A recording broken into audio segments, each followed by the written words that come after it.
बिंदु स्कूल से आई और पोस्ट देखने बैठ गई। उसने देखा पोस्ट में एक शादी का निमंत्रण पत्र भी था। पति के मामा की लड़की की शादी थी। नौकरी की वजह से वह कभी भी किसी भी शादी या दूसरे समारोह में नहीं जा सकती थी। अब यह निमंत्रण पत्र देखकर उसने सोचा, इस बार जरूर जाऊंगी, क्योंकि एक तो कल से स्कूल की छुट्टियां हैं और बच्चे भी नानी के घर गए हैं। पति भी अपने काम के सिलसिले में बाहर गए हैं। इसी तरह लोगों की शिकायत भी दूर कर देती हूँ कि तुम किसी भी समारोह में नहीं आती। ऐसा सोचते ही बिंदु ने निमंत्रण पत्र में तारीख देखी, कल ही शादी है। फटाफट उसने कपड़े निकाल कर रख लिए। अपनी ननद आशा से भी बात कर ली ताकि साथ मिलकर जा सके। दूसरे दिन सुबह जल्दी उठकर तैयार हो गई। आशा भी अपनी गाड़ी में बिंदु को पिकअप करने आ गई थी। दोनों मिलकर शादी खाने पहुंच गए, जो शहर से दूर एक रिजॉर्ट में था। सबसे मिलकर बिंदु को बहुत अच्छा लगा।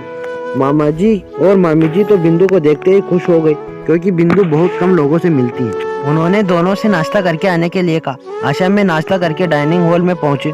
हम अभी बैठे हुए लोगों को हाय हेलो कर रहे थे कि वहां रसोई से बहुत जोर से चिल्लाने की आवाज आ रही थी। बीच बीच में किसी लड़की के रोने की आवाज भी आ रही थी। बिंदु उधर जाने के लिए मुड़ी, पर आशा ने कहा, छोड़ो बिंदु, जल्दी से नाश्ता करके चलते हैं, शादी का मुहूर्त निकला जाएगा।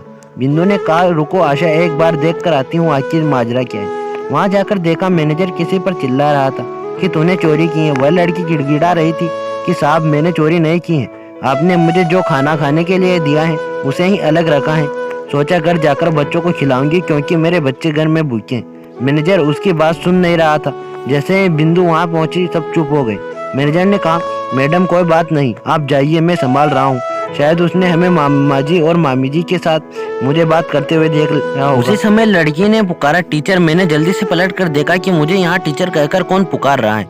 देखा तो वह लड़की ही थी जिसे मैनेजर डांट रहा था। मैंने उसे गौर से देखा तो वह और कोई नहीं, कुछ साल पहले मेरे स्कूल में पढ़ने वाली पार्वती।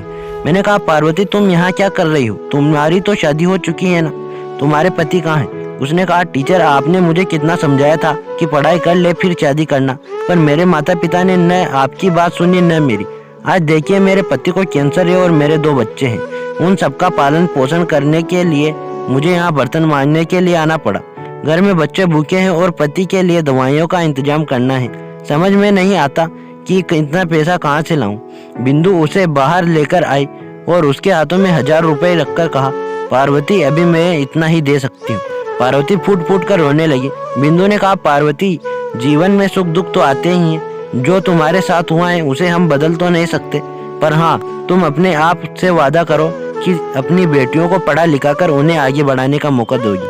तुम छुट्टियों के बाद मुझसे आकर मिलना, मैं तुम्हारी बच्चियों को हमारे स्कूल में दाखिला दिलाने की कोशिश करूंगी। पार्वती ने बिंदु के पैर छुए और कहा, टीचर मैं आपकी बात मानूंगी और बच्चों को लेकर आपके पास जरूर। बिंदु ने मैनेजर को भी समझाया और आशा के बुलाते ही पार्वती को बाय बोलकर उसके साथ अंदर चली गई। इसलिए कहते हैं कि समय रहते लड़कियों को पढ़ाना चाहिए। उसे पढ़ाना पैसों की बर्बादी नहीं सोचना चाहिए। वह बाद में नौकरी करेगी या नहीं यह अलग बात है, पर मुश्किलें आने पर अपने पैरों पर खड़ी तो हो सकती हैं।